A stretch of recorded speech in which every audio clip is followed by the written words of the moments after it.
thegearnetwork.com. The following is a presentation of the Gear Radio Network. Well, you know something, Mean Gene. When I want to win some money, I listen to the Fantasy Football Bros podcast. What you gonna do, dude? You're gonna listen to it. You're gonna laugh. You're gonna win some money. What you gonna do when these 26-inch pythons run wild on you, brother? Here we go. Hey, everything on three. Number three. Wait on one. Oh, wait on three. 1, 2, 3. Hey, on the next step. Eyes on three. Everything on 3. 1. Everything.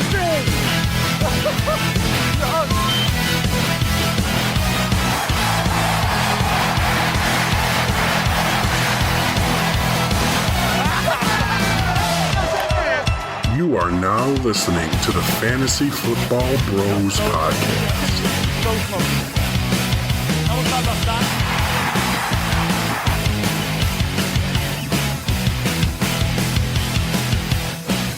Welcome back to the Fantasy Football Bros podcast. It's your boy, All I do is win, win, win, no matter what. Chazz, and we got the full house today, boys. Sure do. We got the man, the myth, the legend, Mr. J. Coleman. J. Coleman, what's up, dog? What's going on, boys? We got choking over there in the corner. We got the no nickname, no nonsense. Yes, sir. What your name is? What's up, Adam Van Hoen? And a drop for you. And of course, over there, we got the fantasy football surgeon himself. Hey, like a surgeon. Zags. What's up, Zags? What's up, boys? Adam's over there choking on Chick-fil-A. I know. So we decided to drop in here and have a chit-chat that Adam is eating Chick-fil-A on screen right now, and I said the most true thing on earth, that Chick-fil-A is ass. And the boys wanted to rebuttal. So Chick-fil-A, Listen. I think, okay, let's talk about it. Let's talk about when we think of chicken sandwiches, what are we thinking about? Chick-fil-A, Popeyes, McDonald's, Wendy's, what am I missing? KFC. Burger King. Can we pause for just 1 second before we get too far away from this? Guys, drop an L in the chat for Chazz, who had the perfect opportunity to say that we are going to have a chick chat and did not take it. Very true. Okay. Very true. Continue. Go on. Wait, I got... I also would go. Listen, I understand if you like other chicken sandwiches over Chick-fil-A, but to say Chick-fil-A is ass, that's what's mind blowing to me right now.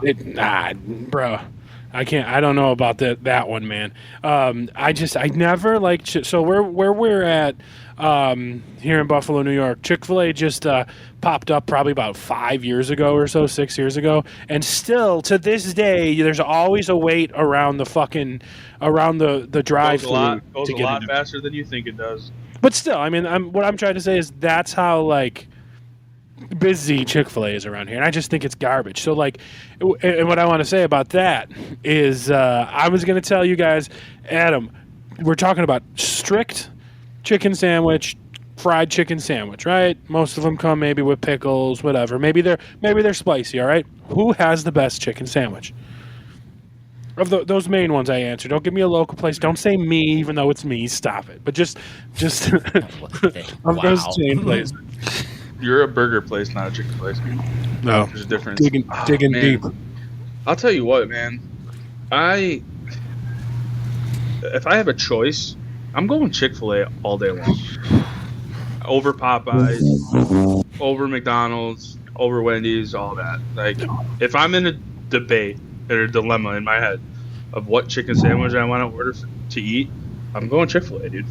Listen, not only am I the authority here because A, I'm the chef, but B, I'm the fat one. So it is I'm double authorita here to say you're wrong. But what's your answer, Jay? I'd say either Popeyes or Burger King for me. Burger King, interesting. Yeah. What about for you, Zach? It's a you know sleeper. What? I'm gonna ruffle some feathers here and just go out on a limb and say that I don't think that there is a superior chicken sandwich. If I really got to think about it, I think they fucking all kind of taste the same, man. And it's how could you fuck up a chicken sandwich? So I'm judging the merit of the place based on the sides. And when it comes to the sides, like fries and stuff like that, I'm going Chick-fil-A. Their mac and cheese is unmatched. So Chick-fil-A is so great because they have good fries. That's what you're saying to me. Okay. Bro, All right. I'm kind of with Dave on this though. Like I was saying before we recorded, and I said that they're all basically the same. Right. Chick-fil-A has better fries than McDonald's? Stop it. I think they do. Oh, ouch. I wouldn't And go that far, but does not have better. Chick-fil-A does not. I don't even know if they have. Do they have not mac and cheese? Do they have mashed potatoes? Chick-fil-A? Yeah. Do they? Probably.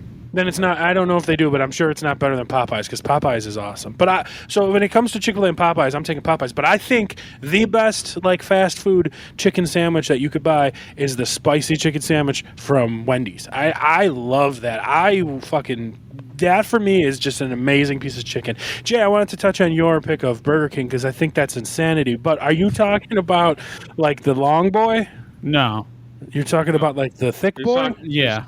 The little normal chicken sandwich that you can get. No, Not so the- they have not like the original chicken sandwich. So they have the long one. They have like the long one. They have like the chicken patty one, but then they have like a legit like chicken sandwich like all the other ones have. But props to all of us for nobody saying KFC because that sucks. Yeah. I mean, They're not- okay, let's take it easy here, boys. The mashed potatoes are great. Come on, KFC mashed potatoes literally taste like those mashed potatoes that you get in the TV dinner and they never heat up right, and it's always like little icicles in the middle of the mashed potatoes in the But TV then when dinner. you add popcorn, chicken, gravy, cheese, and corn to it, like it's a perfect mix. But the mashed potatoes in general suck, so I had to stomp on Dave's opinion on that one. KFC mashed potatoes are salt and water, and I love that. You know what I say to KFC's mashed potatoes, Dave? I say, "Huh, tuh." That's what I say. Is Get that outta even? here. Can we do that now we're anymore? definitely No, getting that canceled. is long been dead. Damn it! That is long been Her dead. 15 minutes is way overdue. All right, here. So we figured that'd be a great debate. So thanks for checking out the episode, guys. We'll see you next episode. All right. So we are here to continue our deep dive into the divisions of the NFL, and today we are doing the Southern Division. We're gonna be talking about Adam's era right now. This is Adam territory right now. So he's going to be the go-to when it comes to everything Titans. And then Tighten up, baby. Tighten up. And if Saints Joe shows up in the chat, he could be everything go-to for the Saints when we get to them. But nobody's in the chat yet. But are we streaming? I'm making sure. Yes, we are live on the Chazzcast on Twitch, everybody. So without further ado, boys, let's just get it started in the AFC chat. Adam, did you get the link that's in the chat? Not yet. All right, I will re-put it there for you. I'm pulling it up right now. Okay, you got it. All right, because we actually got the right link that has better information. So we are going to start with the. Let me see here. I haven't done this in a while. We are going to start with Reigning, defending, undisputed. AFC South champions, right, of the Houston Texans. Yeah. And if you guys remember correctly to last year's episode, you guys don't have to go back and listen. All of us said that Houston was going to win the division, and we all said that they're going to be really good, and they had great wide receivers that were just buried on the depth chart, right? Isn't that what happened? Yep, exactly. Right? I called it. Yeah. I'm pretty sure that I almost could have got arrested for almost murdering what they did in the offseason about trading away their first-round pick to get Will Anderson and all that stuff. And I thought that first-round pick was going to be like a first overall pick, and I was wrong because Will Anderson didn't like change the team, but the team was way better than any of us expected. I don't think any of us had them winning more than 4 games, and they were a division-winning playoff team. If I remember correctly, I think we all said, don't draft anybody from the Texans. Yep. I would never say such things. I was super high on the Texans. I know I was very, very, very down on them, and I was wrong. But let's talk about some of their key additions. They had all of that success last year, and check out these key additions: Danielle Hunter, Stefon Diggs, Azeez Al-Shaair, Miles Bryant, Joe Mixon, Danico Autry, C.J. Henderson, Jeff Okudah, Foley Fatuske, Noah Brown, Desmond King, Dare Ogunbowale, and Dalton Schultz. Because some of those were re-signed, like Schultz, right? And I think Brown was a re-sign too. yeah, Noah Brown. was a re-signed also. Some of those were re-signings. To add to their additions in the draft of Kamari Lassiter, Blake Fisher, and who cares? And they had some departures, and the big one there is Devin Singletary, but they replaced him with Joe Mixon, which is sure that's an upgrade, right? Yeah, I mean, I would say Joe Mixon's an upgrade over Singletary. I mean, us as Bills fans know what Singletary could have been, but wasn't. And he played great. He played great in Houston last year. I think he had a pretty decent season. He was fantasy viable for a little while there when Dameon Pierce went down. Adding Joe Mixon, though, puts him right back on the back burner like he's been his entire career. Where he deserves to be. So Bleacher Report gave them an A- free agency trade grade, and that's, I mean, Danielle Hunter's a great defensive lineman, and bringing in Stefon Diggs, though, we need to talk about it as Bills fans. We could be salty about it. We could be truthful about it. Maybe we're a little too close a situation to be biased. But I don't know if it's going to work like they think it's going to work.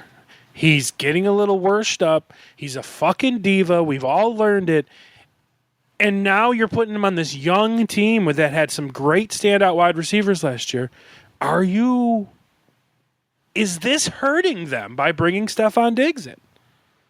You have two receivers. Nico Collins looked like a stud, and then Tank Dell was looking like on his road to be a stud. Now you're bringing in Now you're bringing in a certified bona fide diva who thinks he's an alpha, who already left two teams because he wasn't getting the ball enough, and now you're bringing him in this situation.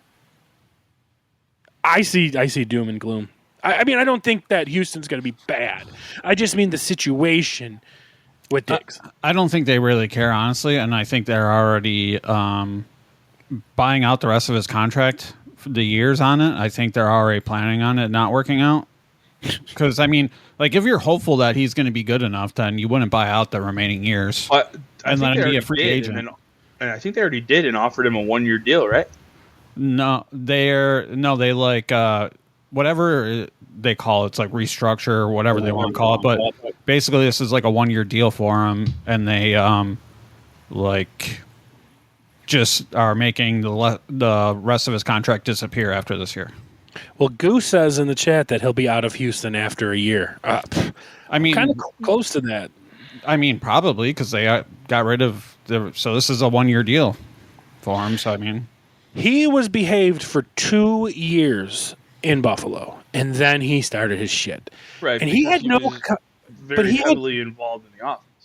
We had no, but that's what I'm saying. He had no competition. Like, he had Gabe Davis, which we all know that's not competition. He had, and then Dalton Kincaid was a little competition, and things started to get spicy for him. He's not the number one on this team. That's Nico Collins. There's a chance he's not the number two. Oh, and don't forget about Dalton Schultz, and don't forget about Joe Mixon. So, like, I don't know. And then Goose is saying after this year he's off to Dallas to be with his brother. I mean, that could be a thing. I don't see this ending well by week 5 when, Tank Dell has 40 catches and Nico Collins has 35 catches and Diggs has 9. I don't see it ending well. I mean, I don't see it ending well. I see it starting okay while they're waiting for Tank Dell to fully recover from his injury. Yeah. So, regardless of that, though, I mean, they still have Dalton Schultz, Joe Mixon in the mix. See what I did there? I see what you did there. It's just, it's just going to be the same situation, and he's just going to cry and complain, and you're going to have another meltdown. You're going to have another, diva episode when he's not, when he's used to getting targeted 12, 13 times a game. He might only get targeted 4 or 5 times a game now. So I guess we'll have to see how it plays out. Well, I mean, he might be able to hide it for a year since this is basically a contract year now for him. He's gonna. That's the other thing too. He's gonna have to hide it a little bit to get more teams interested in him. So yeah, you're right. After having done this 2 times now for 2 teams that you played for, do you really want that reputation on a 3rd team and then potentially ruining the rest of your career? Yeah, and this is the first time that he's going to have control of where he goes because he was traded the last few times. So now he's going to hit free agency, and he's going to have to. He can pick any team that's going to offer him something. So he's going to have to hide it. And I want to point out for some of the detractors I hear about Stefon Diggs, they say that, like, oh, it wasn't his fault. The offense changed. It was Joe Brady, blah, blah, blah, blah, blah. Okay, fair. We'll look into it. We fired Joe Brady after what? The Denver game, was it? You mean I believe it. I'm sorry. Ken Dorsey. No, Ken Dorsey. I believe it was Denver. So we're just going to look at the targets. We're not going to talk about the production. The targets for Steph Diggs. The first 4 weeks of the season, he had 11 targets, 16 targets, 12 targets, 12 targets. And then the next 3 games, he had 7, 5, and then, 7 and 5. And so he already was dropping off, right? Still with Ken Dorsey. And then Ken Dorsey gets fired. Joe Brady comes in, and here's his targets. 8, 11, 11, 5, 8, 7, 8. So, yes, his targets did go down, but his production massively went down. And it's not like you're getting 7 and 5 targets at the end of the season. You're getting 8, 7, 8, 5, 11, 11. You never broke 16. You had 16 in week 2. Then you had 11, 12, and 12. You also had 2 11s without Ken Dorsey. We can't blame it all Ken Dorsey. Some of it has to be that he took a step back. It has to be. Because he wasn't as efficient either. I think he took a step back or he stopped playing, which makes him a bitch. And also, he's just not going to be the alpha on this offense. And if they make him the alpha at this offense, this team is going to suck and fall apart. So they can either play the way they played and bring in this veteran who will shut his mouth and play, or they cater to this fucking diva and the team falls apart around him. Dave, you've been awfully quiet, though. What do you... I'm going to take a second here and just kind of collect everything because I feel like there's a lot to unpack. I'm super happy that Jay kind of brought up that this is essentially a contract year for Stefon Diggs. And I think people are maybe going a little overboard here, kind of blowing the situation up a little bit. You cannot tell me that there's any situation where adding Stefon Diggs to your team does not make you a better team. I know he took a step back. I know, and as Bills fans, we all remember the one big drop that he had. You know what I mean? But you cannot tell me that adding a receiver of Stefon Diggs' caliber to your team is going to make you worse. And honestly, if he took a step back last year, this could be a great situation for him because now he doesn't have to be the lead dog. You know what I mean? Now he can kind of participate, and a lot like Jay said, this is a contract year, so he doesn't want to cause noise. And Houston's already figured out this contract situation, so he doesn't really have any legs to stand on because Houston's shown that if he's going to be a pain in the ass, he's fucking gone. So, I mean, I think Houston's holding all the cards here. Stefon Diggs still has something in the tank. He's still a good wide receiver. He's still going to make big plays. And if he wants to be a little bitch about it, they're ready to just fucking kick him to the curb. So he's headed into free agency. He's got to be on his best behavior. I don't know. I don't see a situation where having Stefon Diggs on this team is going to make Houston any worse. Him bringing the morale and bringing the whole chemistry down from the team. Where's he going to fit in? He's not going to be the outside guy. That's going to be Nico. He's definitely not the slot guy. Tank Dell's one of the best slot guys in the league. So he's going to settle for secondary routes and deep plays? He's not going to settle for that. Absolutely not. He's going to play the Gabe Davis role? Get the fuck out of here. No way. No way. There's no way. And then he's gonna bring it down and be a miserable prick about it. So that's how it could make the team worse. I mean, he doesn't have a choice, though. Are you telling me that Stefon Diggs is going to stand on his values so much that he's willing to be done with football? Is this Stefon Diggs' last year of football? Because if he wants to act like a little bitch and be a fucking pain in the ass, it doesn't matter if he hits free agency because nobody will want him. And I think he knows that. Like Goose said, 1 year and then he's off to Dallas. He's been talking about playing with his brother forever. Yeah, but that's all also he- assuming that front office and everything is going Right. to want him. It's not like Stefon Diggs and Trayvon Diggs can just be like, yeah, we're making this fucking happen. You know what I Yeah. mean? Like, there's still a dude running the team that's got to cut that check. Have you heard of Bronny James? What? Have you heard of Bronny James? Are you really saying outta here. that Stefon Diggs' brother is the same as LeBron James? Yeah, get the fuck out of here, bro. Jesus Get the Christ! fuck outta here. I think this is the might have Chazz been- biased podcast That might over have here. been the craziest thing I've ever heard. He hates Stefon Diggs so much that he's just making up fucking bullshit right now. You're fucking crazy. I didn't like Diggs 1 year. I was skeptical of Diggs coming in because I thought he was a diva. Then he played ball for a year and was quiet, and everything crept right back out. So, like, this is not like it's a new thing for me. I've never seen anything about his talent except his talent stepped back last year. We've seen it. Well, also, if you saying that, then you know that he can be quiet for a year because he was quiet for a year here. So, Right? Yeah, sure. But he was quiet as a 26-year-old. He's turning 31 this year. He knows he doesn't in have much contract left year. in the tank. exactly. So he needs to get the next contract because it's probably going to be his last one. And is he going to win the Super Bowl with Houston in his next 2 years? I don't think so. In the same conference as Patrick Mahomes, right? Like, I mean, Joe Burrow, Josh Allen, like he's probably got a better chance to make the Super Bowl in the NFC. So, I mean, I don't know. It's just, that's how it is. But anyway, to talk about fantasy football a little bit, where do you put Stefon Diggs between those three receivers? I mean, I'll start. Nico's my number one, and then I'm stuck between the two. But I think I would put Dell, if Dell is going to play, as the number two, and then Diggs as the number three, because I don't see that big of a role for Diggs. I mean, Diggs will get his, but Nico has his job, and Dell has his job. Nico's the outside guy. Dell is the slot guy. What is Diggs' role going to be? Just the secondary guy. And I think that's why I'm going to put Dell ahead of him. Does anybody have Diggs as the first option? So here's the thing, right? And I hate to make this comparison, but I'm almost kind of treating CJ Stroud at this point like a Mahomes. Like, I know that he's got talented wide receivers, but I don't know. They're all three of them are just kind of getting drafted too high with this much uncertainty, don't you think? Yes, for sure. Like, I kind of just don't want to touch any of them and just kind of see how it shakes out and let somebody else deal with the bullshit. Okay, so yeah, because you definitely don't. Yeah, we can speculate all we want, but you don't know. They might see something in Diggs and they're like, okay, Diggs is number one, Nico Collins is number two. You have no idea what's going to go on in training camp and everything else. So, and they could just spread the ball around and like look at where these guys are going. Like Diggs and Nico Collins are going. Like I've seen them go second, third round a lot, and there's more.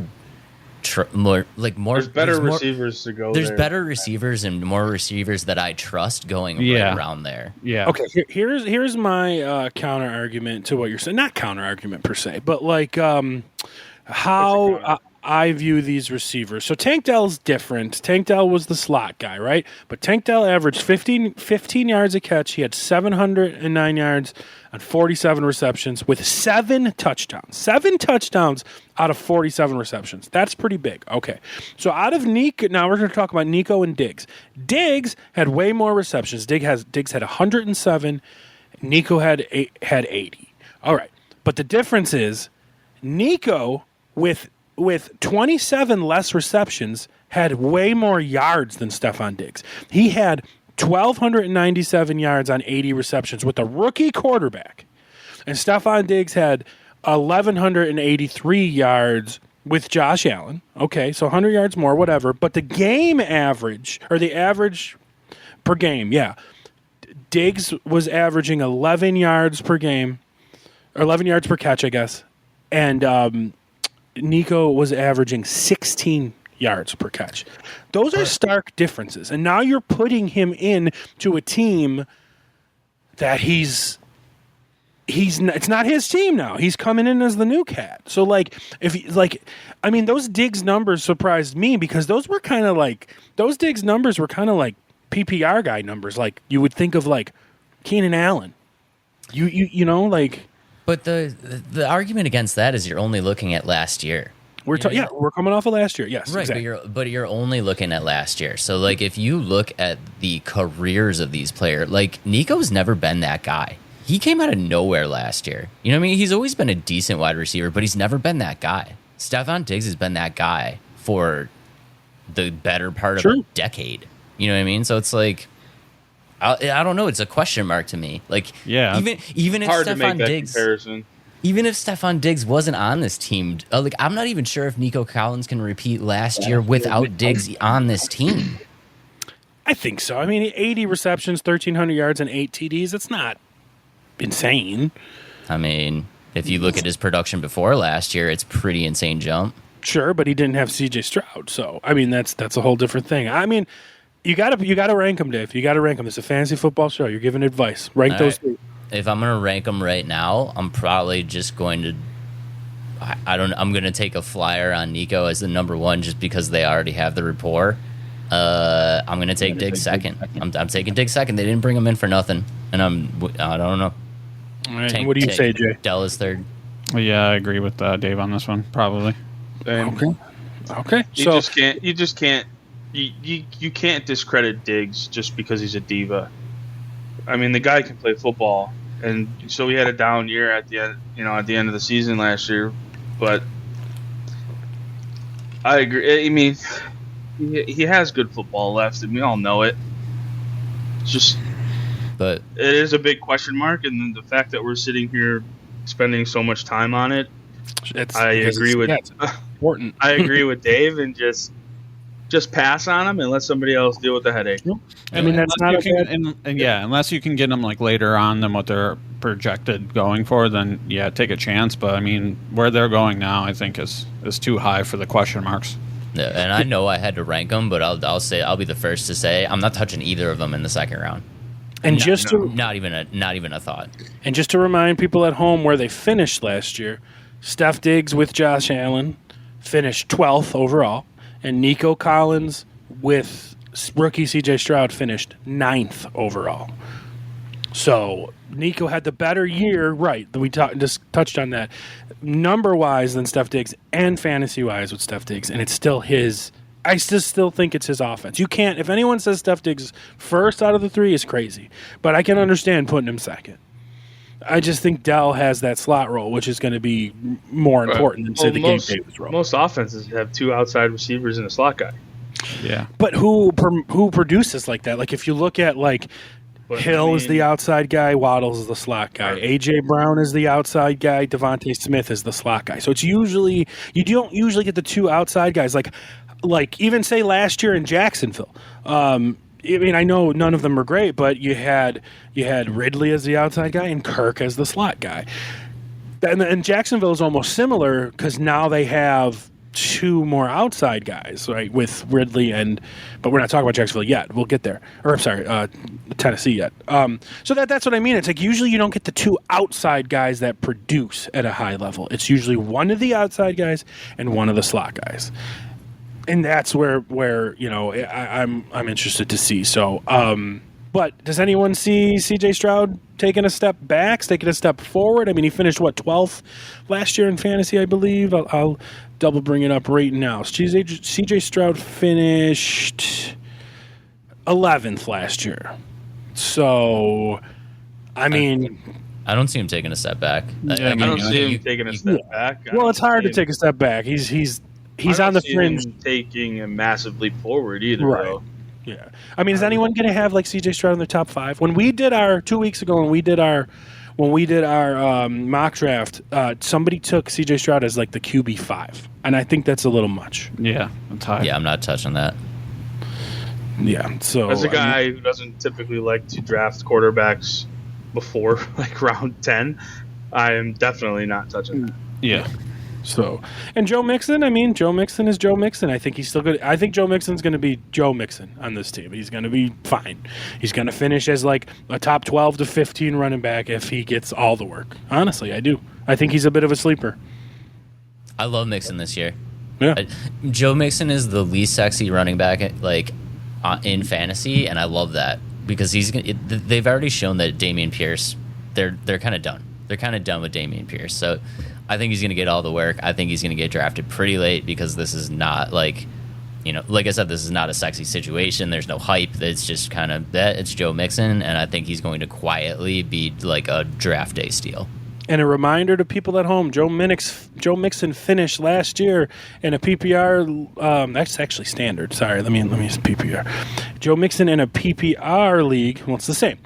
So Joe Mixon in a PPR league last year finished 6th overall, better than Kyron Williams, Derrick Henry, Bijan Robinson, Jahmyr Gibbs, Saquon Barkley, Tony. You know what I mean? Joe Mixon was better than all those players last year. So always quietly produces. Mm-hmm. It's just always a draft day Most value. boring running back in the NFL. 100%. But, I mean, scored a lot of touchdowns in his career. Mm-hmm. I mean, not a crazy amount of touchdowns, but enough to be fantasy relevant, and a lot of people pass on them because it's just like, oh, Joe Mixon, man. Yeah, I'll gladly take Joe Mixon late. He's a sleeper. He's a sleeper. I'd even take him as a running back too, or if you're lucky, you can get him as a flex. He could be your RB1 if you go like Saints Joe did last year and took 17 receivers to start. Right? That would be perfect. Let's move on to the Indianapolis Colts, which is going to be the next in line here in alphabetically as well. Jay, why don't you tell me some of their key additions? Because one of those surprised me. I thought the one guy here retired. We got Raekwon Davis, Joe Flacco, Julian Blackmon, Kenny Moore, Michael Pittman, and Trey Sermon. Didn't Joe Flacco retire? I don't know. I'm saying he retired. He retired. Okay, well, he's there now. And then Trey Sermon is a former 3rd-round pick from like 3 years ago. And the dude's like on his 4th team, like as a running back. Key additions of Latu, A.D. Mitchell, Matt Conglaves. Key departures, they lost my boy Gardner Minshew and Zach Moss. So their free agency grade was a C. They didn't do much. But their draft was an A. And I think the draft was an A. They got an edge rusher, and they got A.D. Mitchell, who people were talking about taking ahead of Brian Thomas.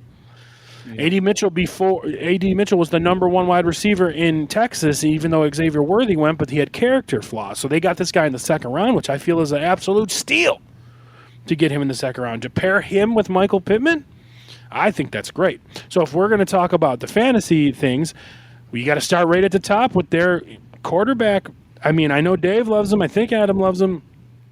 AR is the man. Like, he is the man. He just needs to be healthy. I mean, we talked about it last year. I was simping out over him, and he delivered in his, 3 games.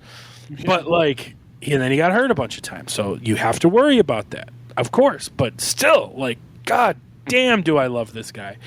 I like Anthony Richardson, man. He's a great all-around quarterback, and this team that's exactly what they need. And I think being a quarterback, you can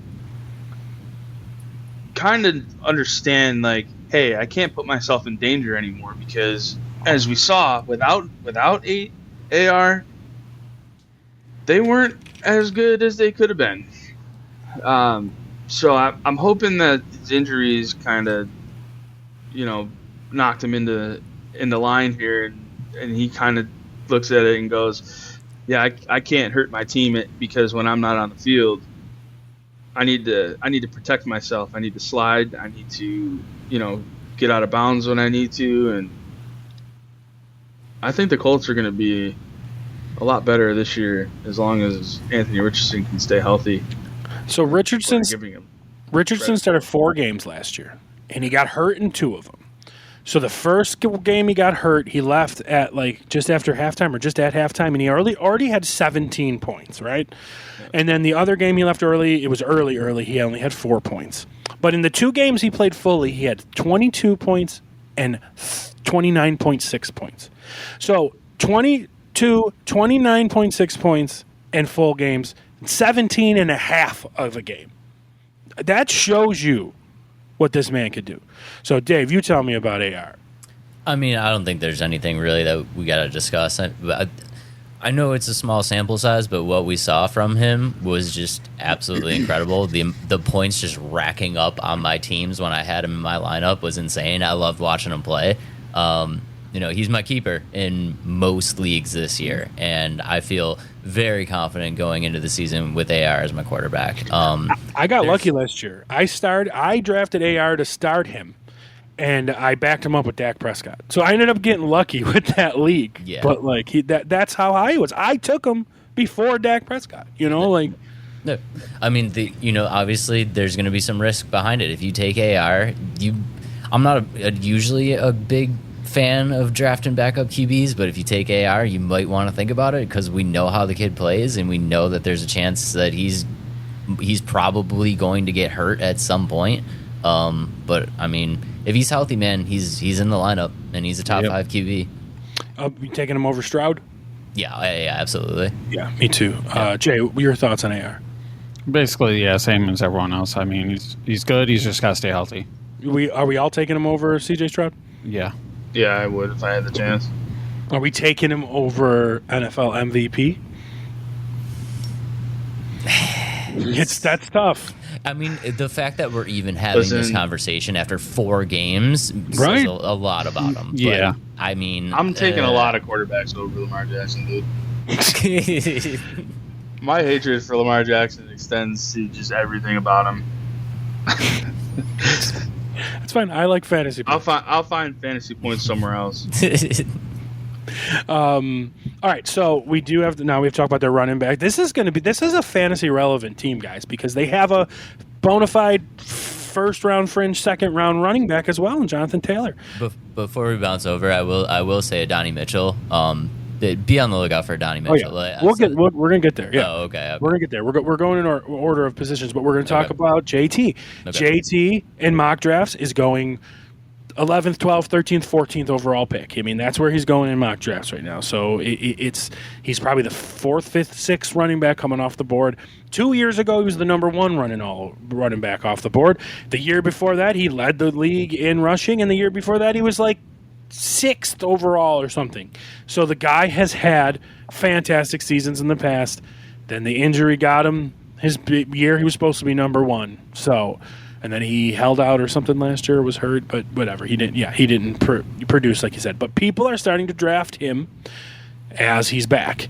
And I mean, this is a guy that's still young, has done it before, and now has his contract. So what, Dave, do we have to fear about Jonathan Taylor? I mean, no surprise here. You guys know I don't like Jonathan Taylor. Like I don't like him. I just don't like him. I understand he puts up points. I think he's getting drafted too high because what we have not seen is Jonathan Taylor fit into this offense with a very mobile quarterback that likes to take off. He had Gardner Minshew, bud. Yeah, so we haven't seen Jonathan Taylor in an offense with a quarterback that has wheels that likes to take off. I don't know. I think people should kind of temper their expectations. Do I think he's going to be a good running back? I do. Do I think he's going to finish in the top 10? I do think he probably has a great chance to crack the top 10. Top 5, top 6, I don't know. Maybe that's pushing it. Jonathan Taylor, I think, was better than people realized last year. And the reason I say that is he missed, because I knew he missed games. So he missed the first 4 games, and then he missed 3 games in the middle of the season. And then, mind you, Zach Moss was playing well, and they were split with both of them, remember? So, mind you, all those games that Jonathan Taylor missed, he finished 28th, just outside being an RB2, with missing 7 games. So even though he missed 7 games, he was better than Devin Singletary, Jalen Warren, Austin Eckler, Javonte Williams. I mean, these are guys that people were starting. Ramondre Stevenson, Aaron Jones, missed some times, you know. But you see what I'm saying here? Like, he missing 17 games. So 7 games. What he ended up with per game was 13.7 points, which isn't bad by any means, and that's standard. So actually, it's probably higher, but we're talking standard. So since I'm here right now, so just looking around him from where I was, where was he? 28. So looking around him, he had better points per game than everyone above him for 8 spots. So he had 13.7 points a game. This is standard, and if he would have to go up to 21 to beat out Devin Achane. But if you stake out Devin Achane, who was explosive, He's all the way up at like James Conner at 15. So he had a pretty good season, and I don't know. We'll switch it to PPR just to see if it changed much. He was 28 in standard, and it shouldn't change too much. Where is he? Sorry, he's 33 in PPR, so just a little lower, nothing too big. But that's what I'm saying about him. And so in a PPR league, he had 15.6 points a game, and the same thing got to go up to Devin Achane, and other than that, up to James Conner. So he did pretty well last year when he was healthy, and we just got to see where he goes, how the offense is going to change. But I like him. I mean, I have him in the Fantasy Football Bros League. He was like a 7th-round pick for me. He's going to be a keeper because he's getting drafted in the 1st or 2nd round. So I like him, and I think people are going to remember his name by the end of the season because they're kind of sleeping on him. So anybody want anything to say about JT? I'm good on JT. I just think he's getting drafted too high. Okay. You can have him. Sure. I don't have any intention on drafting him at all. So it's all yours, but no, I'll take him. That's fine by me. Yeah. I like fantasy points, so I'll take Lamar Jackson, Jonathan Taylor. I'd love to start a team with those guys. That'd be awesome. Have at it. No problem. Okay, so we're gonna then move on to the receivers. A.D. Mitchell was a steal. I think everybody loves Michael Pittman. I'm a big Michael Pittman fan. Yep. He produced like crazy last year. With and without AR. So yeah, I'm a trade whore, and I tried to trade for Michael Pittman in all my leagues. Yeah, so I love the guy. He's a big body. He's got that contested catch radius. It's just he's just a solid receiver. I think he's a top talent in the league. So, and he's getting drafted in like the start of the 3rd-ish, around like Devontae Smith and Mike Evans, and I don't remember off the top of my head, but just right around there. So see a lot of second options on teams and stuff. I mean, I would say that's probably a fair placement for Michael Pittman. I wouldn't take him any higher than that. If he goes lower, people are dumb. And he did finish 13th overall last year, so he had a great he's season. In the top 15. I think Michael Pittman's a great receiver. I think people have been sleeping on him for a little while. I mean, yeah, he finished 13th. Yeah, and he got to play 4 of those. Well, basically 3 of those games with Anthony Richardson. And he was great in the 4 games he played with AR. I don't remember, but the first game of the season he played with him, he had 24 points. The second game he had 14. The third game he had 16, 17, about 17. And then that 4th game he had 4, but I think that's when AR went out. So he did pretty, decent with AR, and then he did fantastic without AR. So, yep. So I like Michael Pittman this year. I like Mitchell too. I think we've talked about this before. I think the Colts have been searching for that wide receiver too for I don't even know how, maybe 15 years now. But I think Mitchell is one of the rookies that's going to come in and make an immediate impact. I do. I like Mitchell. I think he should be one of the higher owned rookies. I'm probably taking A.D. Mitchell over Xavier Worthy, Xavier Legette, Brian Thomas probably as well. Like Keon Coleman. I mean, he might be my 4th rookie receiver. He might be my 3rd rookie receiver because I don't know about Odunze. Odunze's the 3rd option there. This guy's the 2nd option, right? So, right. So that's you. What about you two? I mean, I know Adam doesn't like him. He's a rookie. So, what about you, Jay? No, I like him. I think he's probably going to be pretty good in this offense as long as AR can stay healthy. And I think he'll still be good even without AR because they got Joe Flacco, who's the best quarterback ever. I mean, he was the NFL Comeback Player of the Year. He's an NFL Comeback Player of the Year over a guy who died. So I don't want to be this guy, but like if you're going to be a comeback player, you have to be a player that touches the field. I agree. I'm sorry, Damar. I'm sorry. I love you. Canceled. I love you, dude. But like, canceled. God damn. I mean, Alex Smith came back from a broken leg and took a snap and kneeled the ball and won Comeback Player of the Year. Fucking DeMar Hamlin has a crucial play in the AFC divisional game. It was a bad play, but it was still a crucial play. Alex Smith did not play in the season when Joe Flacco came off his couch and took the Browns to the fucking playoffs. That is very true. Very, very true. All right, and then their tight ends, I don't fucking care, right? Who was it? I don't even know. Is it still Mo Alley Cox? Sure. We'll just say it's Dallas Clark, right? Sure. Yeah, he came out of retirement about 7 years ago. Okay. All right. Anything to say about the Colts? Moving on. Nah, I'm Moving on. We got to move on because we spent a lot of time on fucking Houston. So I think these are all in alphabetical order because next is the Jacksonville Jaguars. Not really excited to talk about this team, so we'll probably fly through this. They brought in big game Gabe Davis. They brought in Mitch Morse. I won't give him the fart. Ronald Darby. What is this? The Bills? Josh Allen. D. Ernest Johnson. They drafted Brian Thomas Jr. and they lost Calvin Ridley. That's all we really have to talk about. Free agency gave him a C. Draft grade gave him a B-. Brian Thomas Jr., we'll see.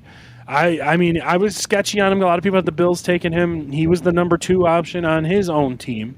And now who's the number 1 receiver here? Is it Christian Kirk or is it Thomas? It's Christian Kirk. Yeah, Christian Kirk. Yeah, it's Christian Kirk. I don't think that's I know people are putting that discussion out there. I don't think it's up for discussion. And your number is 2 it Gabe Davis? And your number 3 is Brian Thomas. Because I don't know any other receivers. Brian Thomas is going to be the number 2. Yeah, I think Brian Thomas is the number 2 on this team. Yeah, Gabe Davis sucks. I'm not disagreeing. To start the season, that's not what you and Adam said last year. Well, Adam was salty when I drafted him that once. I remember. Yeah, we had to edit it out. I think that was 2 years ago. That episode. So how do we feel about Trevor Lawrence? Trevor Lawrence, the most wealthy player in the NFL's history. He hasn't been awful, hasn't been great. So, is it time for him to take that next step? I mean, guys won games. The guy, they've been in the playoffs. Is this guy going to have to take? Because this is going to his 4th year, right? This is going into his 4th year, and I think we all agreed a couple of years ago to just wash out his first year with Urban Meyer, but this is going into his 4th year, I believe, and then because 4, yeah, because Burrow was 2020, he was 2021, yeah. So he's going into his 4th year. I know it feels like he's been in the league 7 years, but he hasn't. And one of those years was with Urban Meyer. So with that one, so he let a lot of people down last year, and I think he's a steal in fantasy drafts if he plays better because he's getting drafted as a backup. So, if you do what, Dave said, and take AR and then take Trevor Lawrence later, you might have a trade asset on your team because he might be much better. I mean, who knows? I mean, he's got the talent. Huge arm, accurate guy. Can he put it together now? Now is the time. I'm not putting him probably in my top 12, but he's a high-end, QB2 for me. I mean, we're going to do our rankings soon. He's probably going to be around 12, 13, 14, or 13, 14, 15, right around there. You can do a lot worse as a backup quarterback that you're hoping to be successful. So, but I know I don't think any of you like Trevor Lawrence.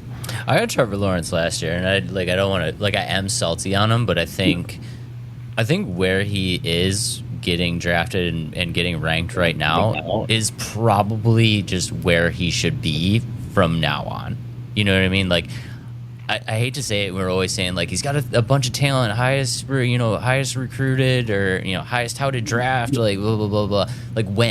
When he's Trevor Lawrence is the Kyle Pitts of quarterbacks. It's just when are we gonna see this lights out performance? You know what I mean? I think unfortunately we've seen who Trevor Lawrence is, and he's just kind of a mid quarterback. And that's fine. There's nothing wrong with that, but he just is who he is. You know what I mean? I'll put it in a little perspective for his fantasy finish last year. He finished 13th and missed one game. So probably a top 12 quarterback finish last year if he doesn't miss that one game, because he only missed it by a point. So he would have been a top 12 quarterback had he missed the one game. So, but the bottom of the top 12, of course. But like, you know, he can take a step up because the year before he finished 8th. So he had a pretty good year the year before. It's 2022. He finished better than Jared Goff, Justin Herbert, you know, people that are going ahead of him. Well, I don't think Goff's going ahead of him, but he finished better than Tua that year. So, like, yeah, he had a bit of a down year. It was a disappointment, but he showed he could be a top 10 quarterback before. If the pattern continues, he is due for a good season this year. That year one was kind of, you know, this flat line, and then year 2 was a little higher, and then year 3 kind of dipped back down. And I really hope that's not his, you know, trajectory, but I don't know. Trevor Lawrence is a tough one for me to want to have on my team. Yeah, he had Calvin Ridley, Christian Kirk, Evan Ingram was thrown in there. Like, you should be better. Yeah, ATN. I mean, don't forget about ATN. Yeah. He's a great pass catching running back. He had a great season last year, and it's like you have these great pieces around you, and you've added to your offensive line. I think Mitch Morris is a great center. He's got to stay healthy because he's got concussion issues. So hopefully that helps a little bit, and if he can stay healthy, but Trevor Lawrence, man, he's just. How about this statement? I am not gonna. Go ahead. No, this is my statement. I'm not gonna rank it this way, but I would be not surprised if Trevor Lawrence is a top 10 fantasy quarterback this year. I was planning on him last year jumping up to like 5. So to say that he finishes 10th, I don't think is an insane stretch. No, I don't think top 10 is an insane stretch either, but I'm the type of I'm just tired of hearing, you know, when these players come in, it's like, when are they going to take that step? When are they going to be great? When are they going to do this? When are they going to do that? Well, listen, the NFL doesn't wait for you. Like, you're either it or you're not. And if you're not, they're moving on. So, well, they're not moving on from him. They just gave him the most money contract, ever. But so, the money talks sometimes. I mean, they just gave him the biggest contract ever. So, like, just keep that in mind too when you're going into that. But I don't think any of us are looking at him as a starter, right? No. And then, like I said, he's kind of my starter. Yeah, no. He's just kind of a mid-range quarterback. I mean, there's a chance he finishes in the top 10, but there's a chance that like a lot of guys finish in the top 10 because you have your top 5 quarterbacks, and then this last 5 through 12, it's just always kind of a revolving door of fluctuating. Yeah. It's like, oh, Baker Mayfield made it this year. I mean, these, you know what I mean? Like these guys, Sam Howell. Yeah, Sam Howell. You know what I mean? It's exactly. Like, it's a rotating door. So. Is there a chance that Trevor Lawrence cracks the top 10? Yeah, of course. If you're going into your draft with Trevor Lawrence as your starting quarterback, do you feel great about it? I don't think you should. I don't. Sure, exactly. I certainly don't. Right. Now, here's a guy I'm interested to talk about because for some reason I'm not excited about ETN. It doesn't mean I don't think he's good. It doesn't mean I won't draft him at the right value. But like, I just like whenever I do a mock draft and I see him there, I'm always like, there's somebody better. I don't know. You know what I mean? Like, that's just my feeling with him. He's another guy that I feel should like be way better at catching the ball, and he hasn't been. And like, he had a great year last year. He finished 3rd, and surprising to me. But again, like, I look at him in this draft, even though this guy finished 3rd. Mind you, Raheem Mostert finished 2nd, and that guy's getting drafted in like the 6th round. Travis Etienne's coming up in like the 3rd round, 2nd round, and I'm like, I don't know. I mean, I'm probably on an island for that. I think you are. I mean, and ATN is one of those dudes where it's like, I've looked for reasons to not like him because I don't know. It just feels like I shouldn't trust him. But like every year he kind of proves that wrong. You know what I mean? This is ETN's 3rd year, mind you. Yes. Well, yes. 3rd year. I mean, I feel like all Jacksonville, it's like they just like been in the league forever. It's weird, but the Jacksonville Jaguars, I feel like everybody's been there for like 8 years. Right, they're still young. They're a young team. I know. Absolutely.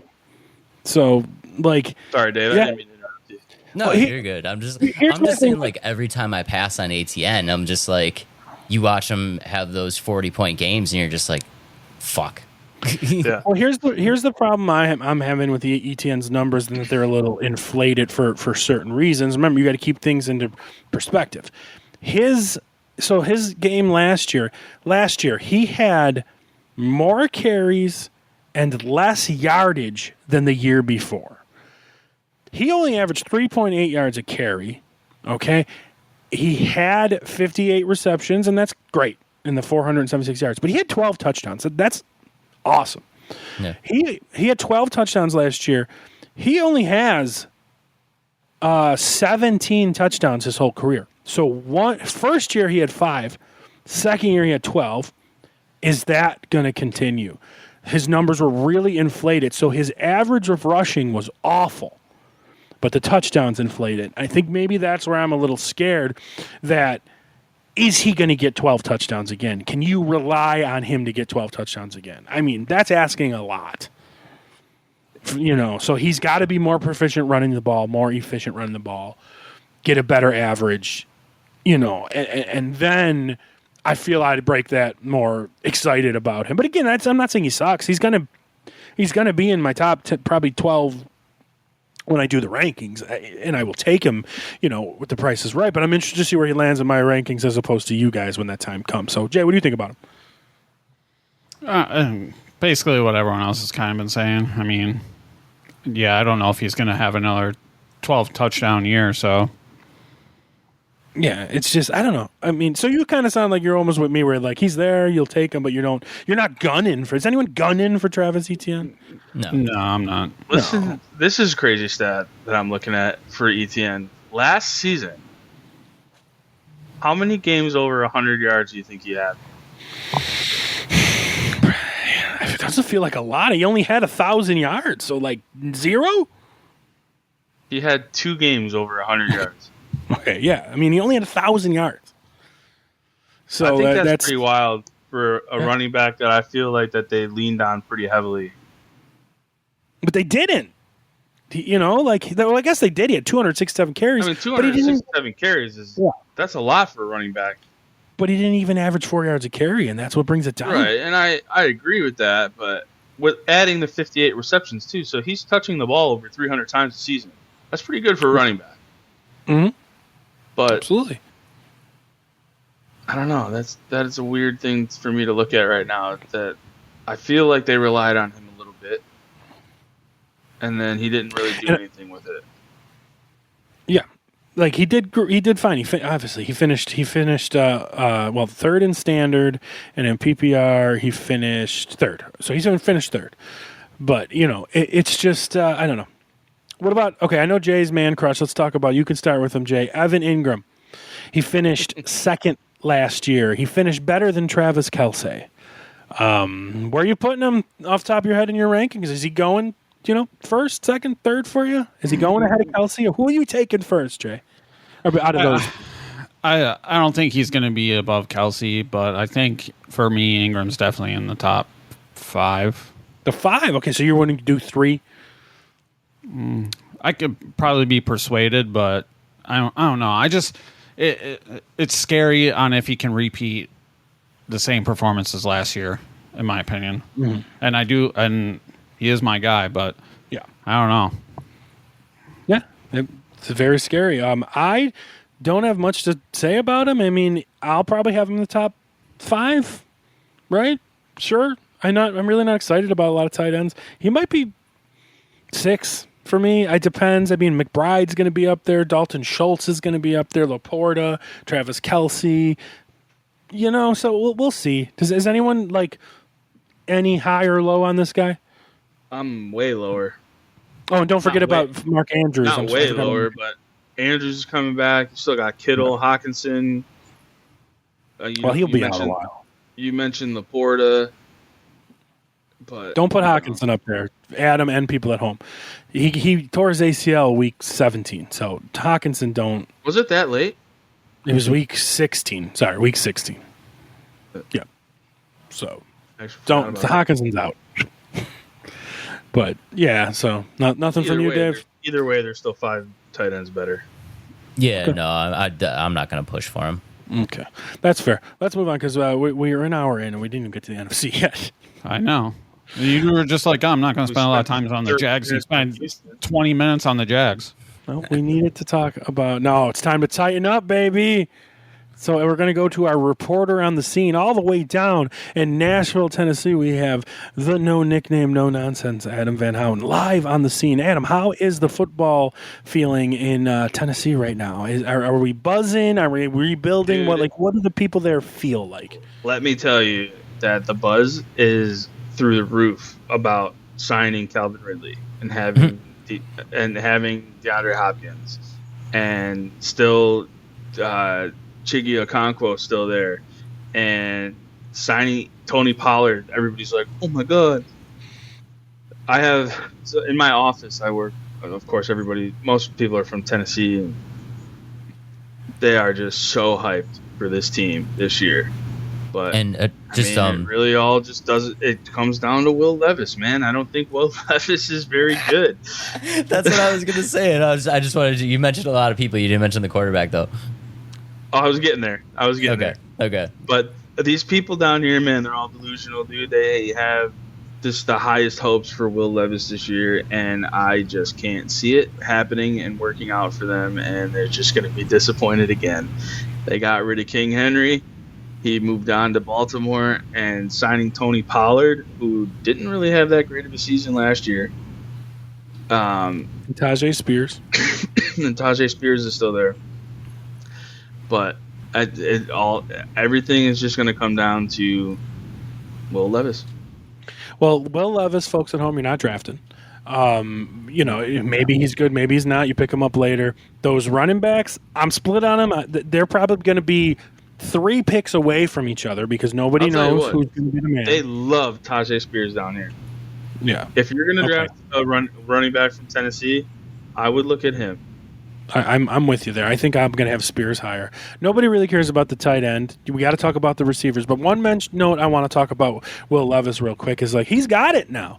He's got 2 great receivers and a 3rd promising guy if he can ever get his shit together. Decent tight end. He's got 2 pass catching running backs. He's got it now.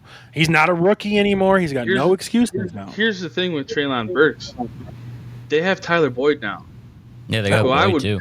I would put Boyd over Treylon Burks all day long. But, dude, Burks is your 4th. He's got weapons. And Levis has got the big arm to hit that speed. Here's what I think about when I think about Will Levis, right? For a quarterback to make a leap, right, it's correct. You're not wrong there. Will Levis sucks, okay? We get that. But, you have these quarterbacks that come in the league, right? They play really well, and then they take a little step forward, right? They play better, and then they keep going, right? Will Levis was here. His step is here. So that gap that he needs to be better is so big and so great this year that I just don't see it happening for them.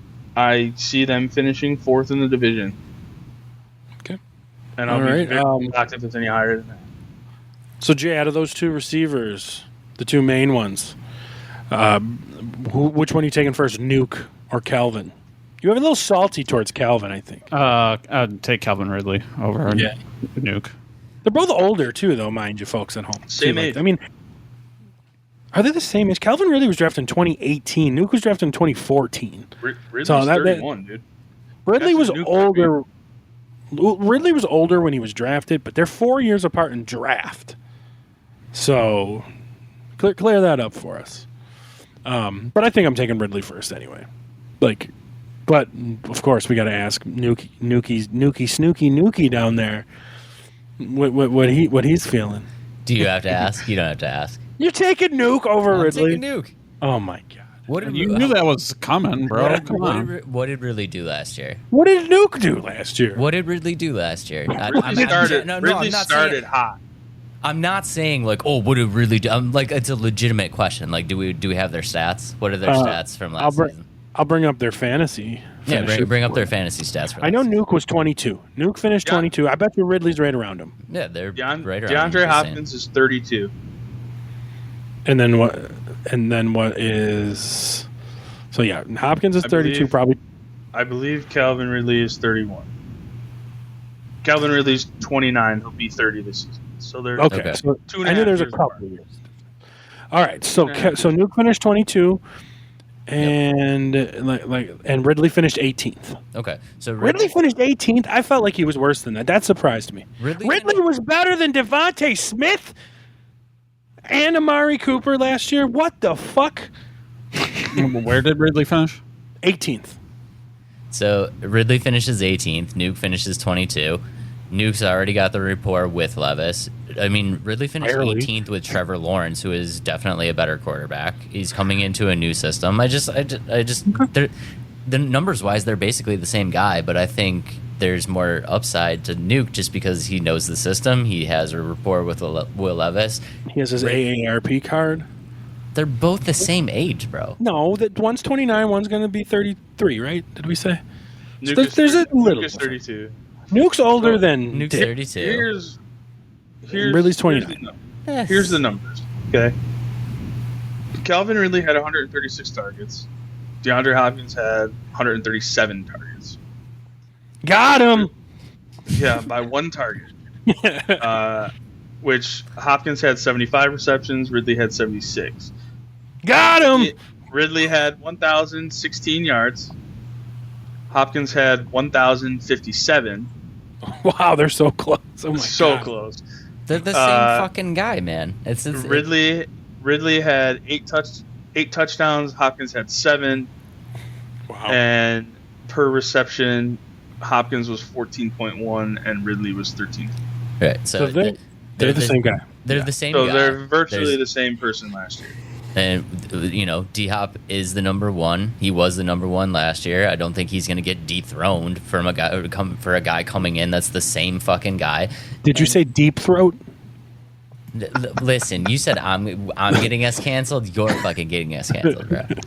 But all I'm saying is that Nuke has a rapport with Levis already. And, they're the same fucking guy. And Ridley did it with arguably a way better quarterback. So, I mean, he's coming into a worse quarterback situation. So I don't see him, getting magnificently better. Okay, fair enough. And, all right, guys, who wins the division? I'll go with you, Jay. Who's winning the division? It's not your official, remember, but...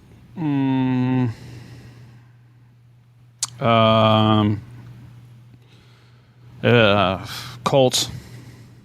I'm with Jay. Colts. I just like the way the Colts are built. They were almost there last year. AR being healthy. I'm going to go with the Colts. What about you guys? I'm on the fence on this one. It's always been the Colts. If AR goes down, though, it's going to be the Texans. Yep, agreed. And then Adam's going with the Titans, right? Yeah, totally. I literally just said they're going to finish 4th in the division. So we're all saying Colts, and you didn't officially say Adam. I could say Houston, and I really want to say the Colts. I'm only going with Houston because they won it last year. Okay. With the team that they have now. Okay. And the Colts are getting healthy, and we also got to remember that both of these rookie quarterbacks could take a step back, right? We're depending on these rookies to just continue to be awesome. They could have second-year woes. So, there's 3 rookie quarterbacks last year because of Levis, too. So, they could take a step back, too. Not necessarily all take a step forward. So, that's something you got to look out for at home, too. So, for sure. Agreed. All right. We'll fly through the NFC, guys, because this NFC division sucks. I mean, it's rough. We argued last year over the Falcons and the Saints, and we were all wrong because the Buccaneers won it. And I don't know what we're going to talk about on some of these teams. I mean, obviously, we're going to talk about Bijan Robinson, blah, blah, blah, blah, blah, and Chris Olave. You're going to talk about Bijan Robinson. Yeah. I'll take him, no problem. So you've got the craziness of the Atlanta Falcons bringing in Kirk Cousins and then drafting Michael Penix, which is just wild. Just wild. And Rondell Moore they brought in too as a 3. So their free agency tracker gave him an A, but their draft... Raymond McLeod and Darnell Mooney and two. Rondell Moore. Yep. So they loaded up on receivers. I didn't even see that. I passed that. And they drafted a D. Bringing in all those receivers, man. Are they going to throw the ball like crazy, huh? They got Kirk Cousins now. Do we care about Kirk Cousins? Is he going to be a starter in fantasy football? I don't think so. I've always thought Kirk Cousins was a starter in fantasy football. He's not going to be a starter for me. He's not going to be in the top 12 for me. I just can't see him there. Maybe I didn't do my rankings yet, though, but come on. I can't see him there. What about Dave? I mean, you think he's going to be starting? He's another one of those dudes. Could he crack the top 10? Yeah. Do I feel great with Kirk Cousins as my quarterback? No. So it's whatever. If we're gonna be 100% honest, and I'll save you some time on me. I'm a fan of Bijan this year. I like Bijan this year. I'm drafting Bijan high. The rest of this team can fucking kick rocks. I want nothing to do with none of them. It's Bijan or bust. If Bijan's gone, Atlanta's dead to me. What scares me about not necessarily Bijan, because I think Bijan's going to be fine. I think Bijan's going to probably lead the league in rushing attempts, but maybe not because Arthur Smith is gone. But they have who's their head coach, by the way? Who did they bring in? It's a defensive guy, right? Raheem Morris. So that brings me back in line with Bijan because they got a defensive guy who likes to run the ball and play good defense. But they brought in all those receivers. They spent all that money on Kirk and draft another quarterback. Are they going to throw the ball? Maybe. Because if you're looking at some of these drafts, Drake London, who I'm a big fan of, it's going in the second round. Drake London is going in the second round for fantasy drafts. No, I cannot see that. I think he's got all the talent in the world, but no way. No way. Absolutely not for me. No way. Way too high. You guys got to all agree with that. Come on. I told you this whole team can kick rocks. I mean, these guys are bums and they're getting drafted. Kirk Cousins coming to this team is inflating the value on all of these guys. Insane. And yeah, I don't understand why. He's 35 with a torn Achilles. We have no idea if he's even going to be any good. Especially, and then of course, Kyle Pitts. Go on. This is his year, boys. Well, I was saying, of course, Kyle Pitts. You guys hate him. He's not getting drafted high now. Now he's getting drafted 8th, 9th, 10th. Yeah, because people have smartened up and stopped listening to you and Adam and be like, "Oh, this is the year for Kyle Pitts for the last 4 fucking years." Kyle Pitts was going to be good ever. Don't put words in my mouth, Jay. But he's got a quarterback now, right? So who knows? He's not going to be good. So I think he's great. I mean, Bijan is going to be great. I can't wait to laugh at you guys. And then Adam's going to go, so I don't care. I don't care Bijan Robinson just drafted 27,000 yards this season. He still sucks. That's what Adam never said Bijan sucked. If Kyle Pitts does good finally, I will give you a pat on the back for being right for the first time in his entire career. No, Kyle Pitts, I'm mid on. I'm not putting Kyle Pitts. No, no. I was making a joke in case you didn't sense the sarcasm in my voice. No jokes. There's any joke. Can we just all agree as a fantasy community that if Kyle Pitts doesn't figure it out this year, that we're just fucking done mentioning his name? Can we just never be. Stop mentioning his name for the rest of time? He'll never be. And the reason that is, as long as he's playing football, he'll always be a top 10 drafted fantasy option just because of the fucking position. If you look at who finished top 10 last year, Taysom Hill was 7. Cole Kmet was 8. Jake Ferguson was 9. Okay, but nobody knew who the fuck that was coming into the season. Trey McBride, nobody knew who the fuck that was coming into the season. Championship team, Jake Ferguson. But you see what I'm saying though? But that's why Kyle Pitts will always have that because there's just nobody is going to draft Taysom Hill ahead of Kyle Pitts. You know what I mean? It's just not going to happen. TJ Hawkinson's not going to get drafted before Kyle Pitts. He's not playing till half the season. I don't know about Cole Kmet, maybe. Trey McBride's going to be a top three receiver. Is somebody going to draft Dalton Schultz before Kyle Pitts with all of his competition, right? So, like, Kyle Pitts is always going to be a top 10 pick. But that's what's going to be better for him because, like, instead of drafting him as the second or third tight end and him finishing 10th, now you're drafting him as, like, the 8th tight end that could finish second, but if he finishes 10th, you won't be as mad, right? So that's why it's, like, better for him in moving forward. But, yeah, I mean, I'm not going to be as high on him. And Dave's right. Bijan, I mean, to get rid of Arthur Smith is so enlightening for this kid. The guy with Arthur Smith still finished top 12 running back last year. We all laughed about how awful Arthur Smith was. He's gone. He's got a defensive head coach. Yeah. He's got a defensive head coach that's going to pound the rock. Who's he going to pound the rock with? Hopefully Bijan, not Algier. Hopefully he's smart enough to see that. or Cordell Patterson. We'll find out. No, he's gone.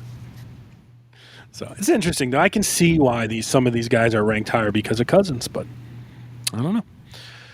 All right, we will move on to the next team in our list, which will be Carolina Panthers. Ugh. Did I pass them? I did pass them because I don't want to fucking talk about them. All right, we'll move through them quick. Carolina Panthers and draft Deontay Johnson, right? Yeah, they got Deontay Johnson. Yeah. They drafted Leggett, Jonathan Brooks. They got Clowney, Deontay Johnson, and that's about it. And then Our boy Adam Xavier Thielen. Leggett, Jonathan Brooks. Yeah, draft. Okay, so the guys that are going to get drafted are Deontay Johnson and Jonathan Brooks. Jonathan Brooks was the first running back drafted this year. Okay, like, obviously he's going to find his way on fantasy rosters because you never know. He's a rookie. He's got to fight out Chuba Hubbard. Shouldn't be that hard. Maybe it is. Who the fuck knows?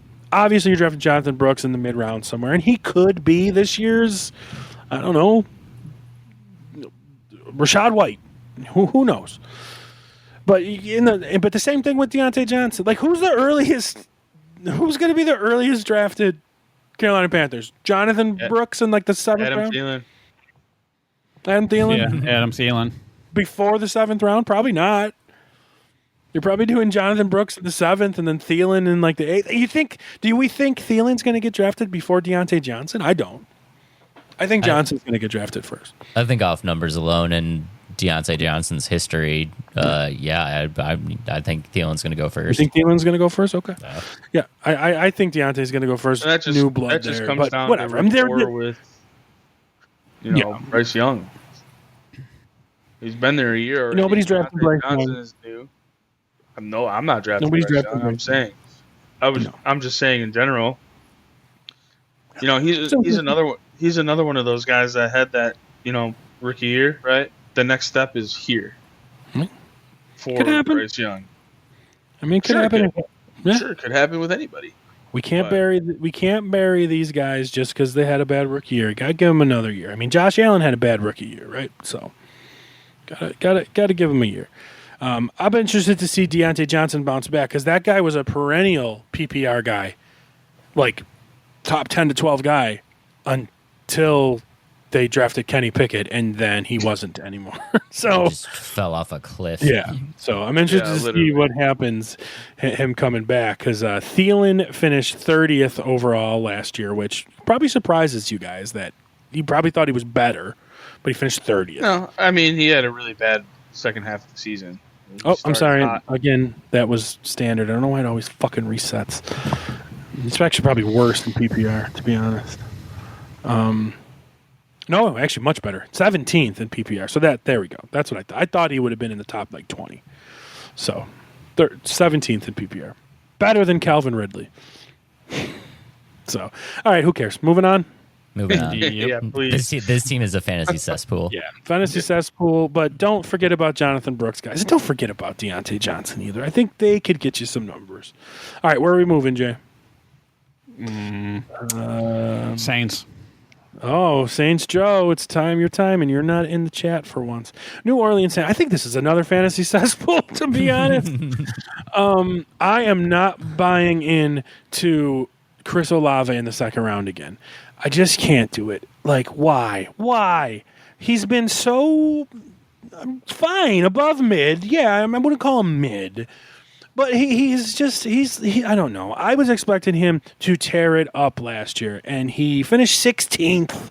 Guys, What? their key addition. Quarterback Nathan Peterman will start a game in 2024. 2025 season. I hate this team. I'm not taking Olave where he's getting drafted. I like Kamara, of course, but I mean, he's getting old. They lost Jameis, who I thought was their better quarterback. Yeah. I thought he would have had the starting job for sure.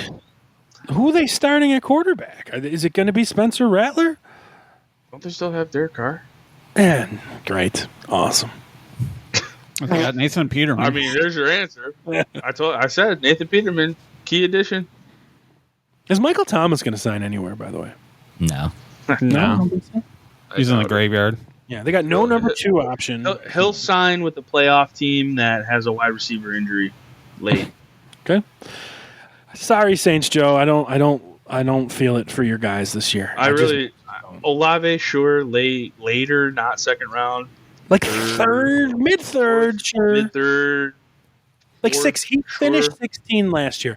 I'll be comfortable with him as my 16th receiver. But he's going to be put in as a top 10 probably for most, rankings. And no, I can't. And then Kamara's really their only other fantasy relevant guy. Yeah, for sure. And their defense is pretty good. Sure. So, but Kamara's getting old. Do we need, Well, we'll see. All right, Derrick Henry, but people still love him. So, they're different animals. They're different. I don't disagree. They're different animals. You keep bringing up the old thing. So Derrick Henry's old too. To be fair to Kamara, he's the same draft class, same age as Christian McCaffrey and Joe Mixon, and we raved about those guys, right? So, be fair to Kamara, he's not that old. So, and this team is just gonna.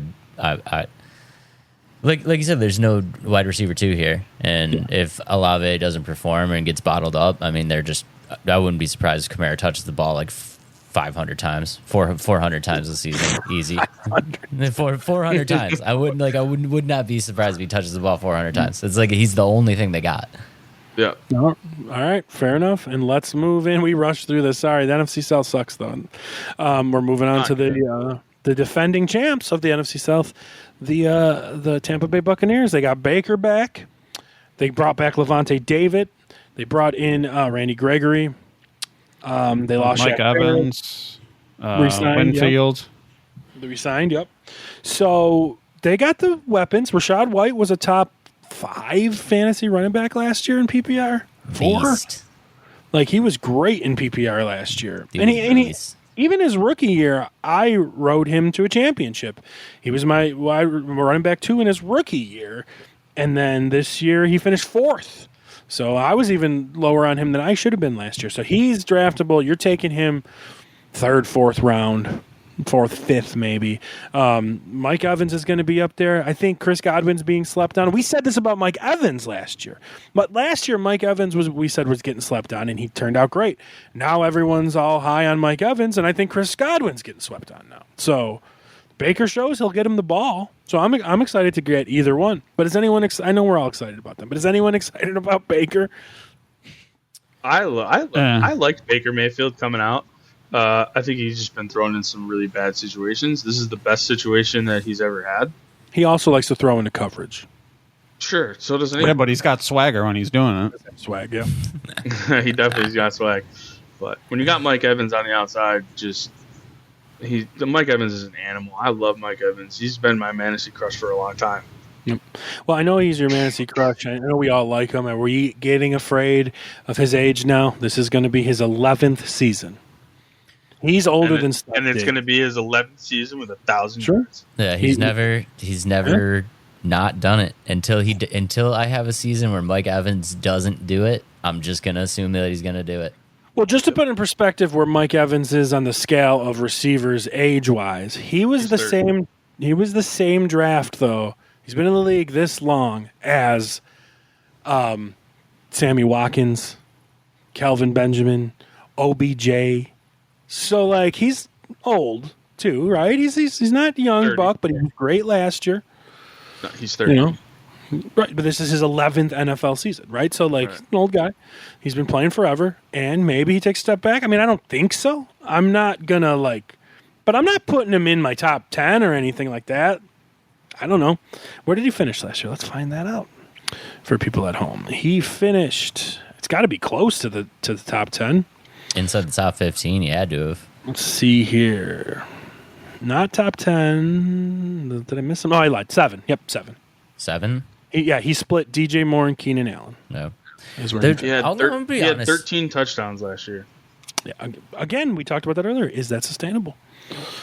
I'm What are you gonna be saying, honest, dude. The Tampa Bay Buccaneers is like my favorite fantasy team. Like, because this team just constantly gets slept on, and the value for these players, it's just I don't understand. I don't understand why these guys drop so far all the time. Rashad White, a top 5 running back. You said he finished 4th, right? 4th, yep. Getting drafted in the 5th round, like that never happens. Like, you know what I mean? Like that never happens. I mean, Mike Evans. Where in was the Mike 3rd Evans? Yeah, in the 3rd, 4th round every year for Mike Evans. It's like the dude. But now finishes- you're getting him in the 2nd or well bust. I Is don't that know. too high for you now, Dave? For Mike Evans. Yeah. No, You're comfortable getting him in the 2nd? back end of the 2nd round. I'm fine with Mike Evans. Yeah. I mean, it depends on how many receivers are taken. Like, I'm taking Mike Evans above Ayuk. I'm taking Evans above Olave, Debo. You know, so Definitely it just above depends Olave. on who's there. That's all. I'm not just going to take Mike Evans 7th because he finished 7th last year. You know what I mean? But Right. it depends on who's there. That's all. I'm taking him above Diggs. Oh yeah, of course. Yeah. I don't know about Sure. Nico, though. I might take Nico first before him. But I don't know yet. I'm You're not gonna there have yet. Nico. Yeah, that's scary. I'm not there yet, but that's kind of like in my pre-head rankings here is where I put him, like around Nico, you know. So, No. yeah. And then Baker, he was a top 10 quarterback last year, but I mean, I don't know. He's not going to be in the top 12 in my rankings. I probably not. Yeah. Same. Especially with Caleb Williams, Jaden Daniels coming in too. Like, you know, those guys are probably going to be close to the top 12. So, Yep. I don't know. There's value to be had on the Tampa Bay Buccaneers. It just feels like every year these guys get pushed down rounds for whatever reason, and I don't know. but that's why I was countering with you with Evans, because the value was with Evans last year. I think I took Evans as my wide receiver 4 last year. You're not doing that this year. Oh, you know yeah, what I mean? no. The value is crazy low for Evans Yeah. last year, but still, I mean, you know, like we said, we're talking about Olave going in the 2nd round. It's like that's crazy. Give me Mike Evans over Olave. Right, yeah, because 10 those times two out of right 10. there, they both have like arguably bad quarterback play, but arguably Evans has the better quarterback play and the better career. So, Yeah. So I don't know. Look for value there, man. Rashad White, I mean, getting pushed. It's just there's value in Tampa Bay. Jay, who's winning the division? Bucks, I guess. I don't know. I don't really care. Yeah, but I think we can all agree that it's going to be Tampa. Nope, I'm going with Atlanta again. Kirk Cousins, they were 1 game away last year. Kirk Cousins, new head coach. Nah, I believed in them last year to win the division. I believe in them this year with Kirk Cousins and with a new a head. blown out ankle. Okay, well maybe you're right, but then is Michael Penix going to be worse than fucking Desmond Ridder? Right? Like I don't know. Like Yeah. right? So, like, honestly, if they just had Michael Penix, I would be considering them to win the division because I picked them to win the division with Desmond Ridder. So, like, I mean, but Kirk Cousins, I think, puts them over the edge. So, what about you, Dave? No, I'm still going Tampa. You're going Tampa? Okay. Yeah, that's just Nobody liked it's just- Tampa last year, so That's just a better overall team, and they didn't. Nothing's changed. It's the same team that did it last year. I mean, so better overall team is tough because Atlanta's got a really good defense. So, I don't know about Tampa's defense per se. I don't think they were outstanding, but I'm not gonna say they weren't or weren't, but I know I like Atlanta's defense. So okay, cool. So that actually we had little different things on both of them. So all right, cool. So thank you for checking out the episode, guys. We flew through that. We took an hour on the AFC and 20 minutes on the NFC. Yeah. Well, we did have our chicken discussion. To be fair, Yeah. there was the chicken discussion. That So only lasted about 3 minutes. no, that's me in bed. Ayo. That's with changing. Ayo. All right. I know you hate to do it, Zegs, but go ahead and promote yourself, buddy. Come on. No, follow this podcast. Do all the things. Hit the buttons all below. They're all right down here. Hit all of them. It really does help out. We are friends with the Let's Talk Nerdy podcast. I do not mind supporting you, and I will accept your payment later this week. If you guys want to check out some nerdy shit, check out a podcast that I do with my buddy Adam called Let's Talk Nerdy. Let's Talk Nerdy on all social platforms. Check it out. We have a lot of fun doing it. And not this buddy, Adam. Not me. The other Adam. This Adam. The other Adam. The other Adam. Other Adam. Other Adam. Jay, you got anything to plug? Nope. All right. Well, thank you for joining us. Jay, did you get your Keon Coleman jersey yet? No, not yet. We'll talk. Do you want me to order some? Yes. Okay, we'll talk. Adam, what about you? Anything going on? Nah, man. Just, living that Nashville life, brother. Hawk to it. Did you meet her? No. No, you weren't at that bar? Not I was yet. not there. That chick's from Nashville? That's where that was. Oh. I don't think she's from here. I think she was just on vacation, and whoever did that interview was just on Broadway. It was like gold mine. She just happened to walk by. Oh, there's all kinds of interviews on Broadway, dude. You see people recording videos, doing all kinds of shit on Broadway. It's pretty funny. Well, I mean, the legendary video from last year of the people guessing the NFL teams. Yeah, that was fantastic. That was legendary. I mean, one of the best fucking memes I've ever seen in my life. Yeah. The Phoenix Redbirds or whatever they said. Red Stallions, that's what it was. The Red Stallions. All right, remember, you can find us on every platform. You can find my other show, The Chazzcast, on every platform, and you can see us streaming live on The Chazzcast as well on Twitch. And we didn't have a big crew today watching live, but whatever, they're not here. All right, guys, thanks for stopping by. Until then, we'll see you next time. Peace. See you later, guys. Later, guys. Later, boys. The preceding presentation has been brought to you by the Gear Network.